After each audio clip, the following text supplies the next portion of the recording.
بسم اللہ الرحمن الرحیم۔ السلام علیکم everyone, welcome to my channel خدا سے محبت۔ آج ہم لائے ہیں نبی پاک صلی اللہ علیہ وسلم کی حدیث مبارکہ۔ آپ صلی اللہ علیہ وسلم نے فرمایا راستے سے تکلیف دہ چیز ہٹانا صدقہ ہے، لہٰذا راستے میں کوئی بھی تکلیف دہ چیز آپ کو نظر آئے تو اسے ضرور ہٹا دیا کریں تاکہ اس سے کسی دوسرے کو نقصان نہ پہنچے۔ نبی پاک صلی اللہ علیہ وسلم نے فرمایا اللہ پاک کو یہ بات پسند ہے کہ بندہ ہر نوالے اور ہر گھونٹ پر اللہ پاک کا شکر ادا کریں، لہٰذا کھانا کھانے کے بعد ایون پانی پینے کے بعد بھی اللہ پاک کا شکر ادا کیا کریں۔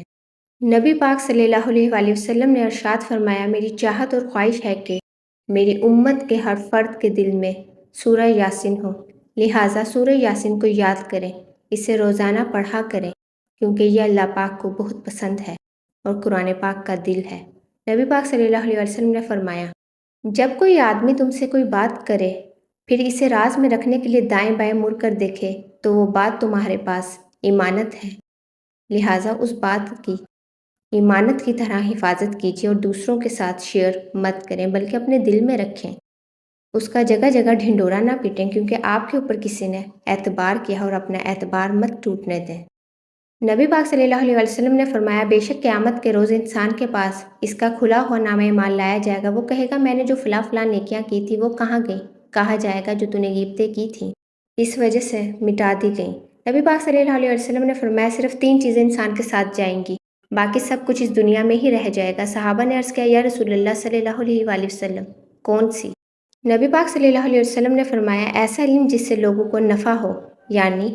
لوگوں کو نفع پہنچانے والا علم، انہیں فائدہ پہنچے، نیک اولاد جو تمہارے جانے کے بعد اچھے کام کرے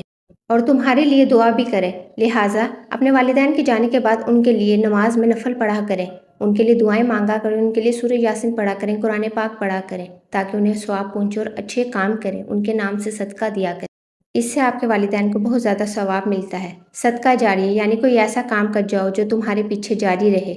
لہٰذا کوئی ایسا کام کرنا چاہیے جس سے دوسروں کو فائدہ پہنچے، اور جب آپ اس دنیا سے چلے جاؤ گے آپ کو اس کا ثواب ملتا رہے گا۔ نبی پاک صلی اللہ علیہ وسلم نے فرمایا اللہ پاک فرماتے ہیں میرے ذکر کے لیے وقت نکالو میں تمہارے کاموں میں برکت عطا کروں گا، ورنہ دنیاوی کاموں کی کثرت تم پر اس قدر مسلط کر دوں گا کہ تمہیں فرصت ہی نہ ہوگی اور سکون سے محروم ہوگے۔ لہٰذا نماز پڑھا کریں، قرآن پاک پڑھا کریں، اللہ پاک کے کاموں کے لیے وقت نکالیں، اللہ پاک آپ کے کاموں میں ضرور برکت ڈالیں گے، اور یہ ہمارے آقا کا فرمان ہے۔ نبی پاک صلی اللہ علیہ وآلہ وسلم نے ارشاد فرمایا جب تو بیمار کے پاس جائے تو اس سے اپنے لیے دعا کی طلب کر، بیمار کی دعا ایسے ہے جیسے ملائکہ کی دعا، یہ ابن ماجہ کی حدیث ہے، لہٰذا جب بھی کوئی بیمار ہو اس کے پاس ضرور جائیں، اس کی تیمارداری کریں اور اسے اپنے لیے دعا کرنے کا بھی کہیے۔ نبی پاک صلی اللہ علیہ وسلم نے ارشاد فرمایا مومن کا جی کبھی بھی خیر کی باتیں سننے سے نہیں بھرتا یہاں تک کہ جنت اس کا ٹھکانہ بن جائے، یہ سنن الترمذی کی حدیث ہے۔ نبی پاک صلی اللہ علیہ وسلم نے ارشاد فرمایا جس شخص پر تنگ دستی مسلط ہو جائے وہ مجھ پر کثرت سے درود پاک پڑھے، اس لیے کہ درود شریف تنگ دستی کو ختم کر کے کثرت رزق اور حاجات کو پورا کرنے کا باعث بنتا ہے۔ درود پاک کے اس کے علاوہ بھی ہم بے شمار فضائل بیان کر چکے ہیں جس کا لنک آپ کو ڈسکرپشن میں مل جائے گا، آپ وہ ویڈیو بھی ضرور دیکھیے گا۔ نبی پاک صلی اللہ علیہ وسلم مسجد نبوی میں تشریف فرما تھے، آپس میں محو گفتگو صحابہ کرام رضی اللہ عنہم میں سے کچھ کی آوازیں بے خیالی میں معمول سے اونچی ہو گئیں، یہ سب انجانے میں ہوا، ورنہ صحابہ کرام رضی اللہ عنہ تو